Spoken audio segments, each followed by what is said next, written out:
Hello there, and thank you for joining us for the Meeting Pulse product update, your half yearly version of the product update. We appreciate your presence. My name is Tara Thomas, and I work in marketing here at Meeting Pulse. And as per usual, we have some exciting product innovations on the Meeting Pulse platform for you to see and leverage for your organization. And today, my esteemed colleague Emily Zaehring, is going to be walking you through all of those exciting innovations. And we invite you, if you have questions, to put them in the chat and we will address them via chat. Okay, thank you so much. And I am going to ask Emily to go ahead and get started with today's presentation. Emily? Thank you, Tara. Here we have our presentation here. So this is the 2025 mid-year updates. We have a lot of enhancements that have happened so far this year, and I'm really excited to show you them. First up, we have added OG tags for better social media linking. If you don't know what OG tags are, that's totally reasonable. They are the specific things that allow you to add a little image and text whenever you paste a link, a MeetingPulse link, into any social media. So this is a really great way to brand your meetings so that they have your look and feel to them. So here, this is how you are going to do this. You'll go to Advanced Settings, enable Configure Open Graph Tags. You can add whatever title you want, description, then select an image. And now that image is going to be all set and ready to be shown in social media. So for example, here's LinkedIn. And you can see that I have added an animated GIF here. And that is another thing that you can do to add some excitement. The other thing that we have added is our customization for email invitations for speakers and moderators. This is a great way for you to share information with the speakers and moderators at the same time that you're giving them the link to come and moderate your event. They will get you can put the time of the event, where they're supposed to be, what they'll need to be doing. All of that can be in the customization invitation. So to do this, you're going to go to Users and Roles, and then at the bottom, you'll scroll down and there will be the Configure Speaker Moderator Invite. By default, we have some text for you initially. You can control what the button is that they would click to access the meeting. And of course, you can include an ICS file that will allow them to easily get straight into the meeting and remember when it is. Nice. Those are great things. And just one thing on the Open Graph tag. So whenever you share your meeting on social media, what Emily just showed you will appear. And remember, your meeting doesn't have to be a meeting. You could share a survey, you could share a quiz, you could share a contest, lots of things. And now the way you share them is highlighted with all of that open graph graphic element. Thanks, Tara. We have also added 2 new material types that will help you keep your audience engaged and inside of MeetingPulse. First up, we have added PDF embedding. MeetingPulse has had the ability to include PDFs for a long time, but this is a new functionality that allows you to embed it inside of MeetingPulse. It used to be that when people would click on the PDF link, they would be taken to a new tab in their browser to read it. Then they would have to close that tab and get back to the MeetingPulse meeting where the rest of the engagement was. In contrast, the PDF embedding is going to keep them inside the meeting. They'll be able to see things like the pulse reactions as they're reading through the PDF. And they will also have the focus actions. So if you focus them on polls or on forms, it will take them out of the PDF and bring them into that other system so you can keep controlling the flow. The other thing that we have added is an iframe integration. This iframe integration is a great way to embed other sites inside of MeetingPulse. So for example, if you have a bunch of YouTube videos that you would like people to see, you can include embeds of each of those things. So people would be able to click on the YouTube video, watch it, and they would be able to do this at any time. So this can be nice if you have an async or want to do this on demand. You can also include obviously things like, Wikipedia or really anything that you might embed inside of MeetingPulse. We have also improved our materials UI. We have gathered all of the different functions, all the different ways that you can treat materials and put them in one spot. This allows you to pick the icon, you can pin it to the nav bar, you can choose the material type. It's a lot of different ways for you to interact with it. And this is a nice, easy way to do that. And this is great for all of that content now with the embedding and the improved UI. You really have a content management system on MeetingPulse. So whether you have files, links, or you create pages, it is now a wonderful way for you to distribute anything your audience needs to have at any juncture of the event. From a video that is on demand after your event is finished, with speakers and sessions, to NDAs or any kind of form you would like people to fill out afterwards. It's all available. Thank you, Tara. Next up is our latest AI innovation. Right now, a lot of times people will get thousands of questions coming in, and figuring out exactly what is going on in those questions can be a real challenge. This is where Summarize with AI comes in. MeetingPulse can send all of your questions out to an AI, which will identify 5 themes for the questions that you have sourced. Those questions will, those, sorry, those themes will each have a question associated with them that was actually submitted so that you can have a nice example. This can also be used in our broadcast view. So you can go to the broadcast visual controls and switch it from a feed view to a to this summary view. I also find that this summary view is great for high-powered executives who don't have a lot of time, but want a high-level understanding of what people were asking about.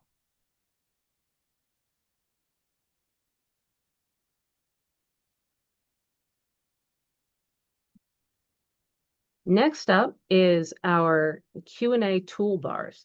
So we, a little while ago, we allowed you to configure the toolbar for yourself. This would allow you to pick the exact functions that you were going to use and make a really custom workflow. So for example, if you don't need to copy text, then you don't need to have that on the nav bar. But you can include things like mark as done or later because you do use those things.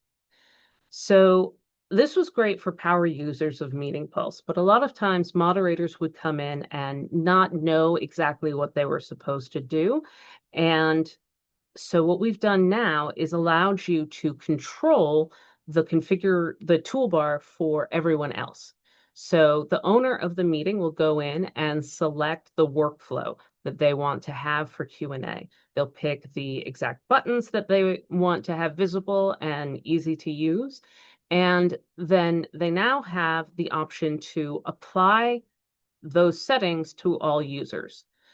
This is great. It'll allow people to come in and have a standard workflow. Additionally, oftentimes people have different roles inside of Q&A. So if you have a a more advanced moderator, they will still be able to control their toolbar after you've hit apply to all users. So this is a really great way to get someone who is new to MeetingPulse into Q&A and able to moderate and reply. We have added a lot of conditional logic improvements. I am super excited about all of the different ways that you'll be able to use these conditional logic options. You'll be able to, so among the things that we have added is the ability to apply conditions to forms as well as individual polls. The ability to include forms is really great when you have different groups that might have different content and you would have different feedback forms for them. So they would only see, the sales department is only going to see the forms that are related to sales, for example. The other thing is that individual polls can be used in conditional logic. It used to be that you had to have it be all in one form or all in one survey and not anywhere else.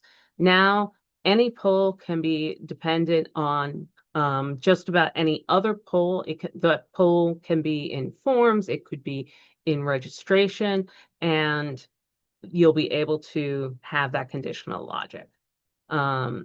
We also have added the option to make conditions based off of custom data, which gives you a more personalized experience for your audience.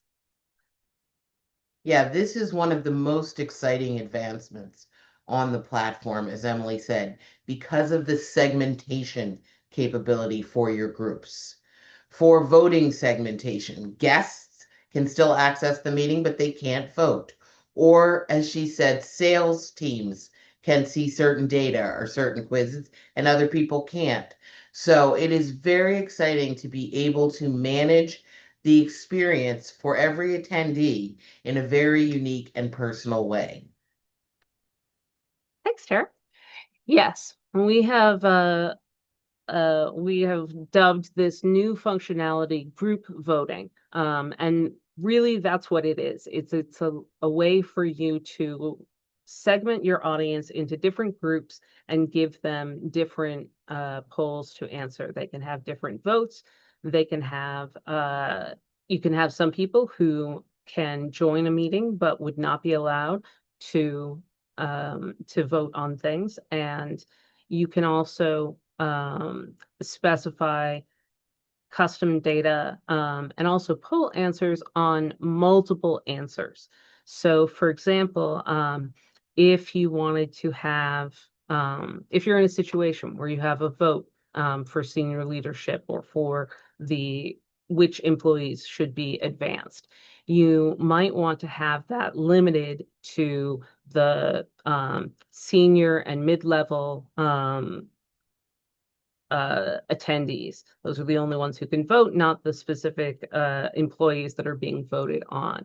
The way that you can do this now is you can show based on custom data, and you can select multiple of these functions, multiple of these fields, and have that be, the same poll for that one person.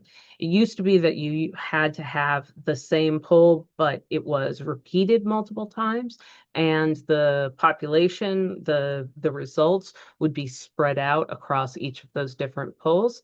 Not a problem anymore. You can just have all of them in that same poll.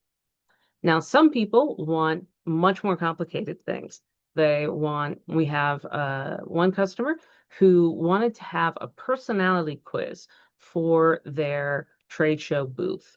This was a huge success, and the main way that they were able to do that was our new conditional logic. This conditional logic allowed them to make a answer based on the previous answers of the polls.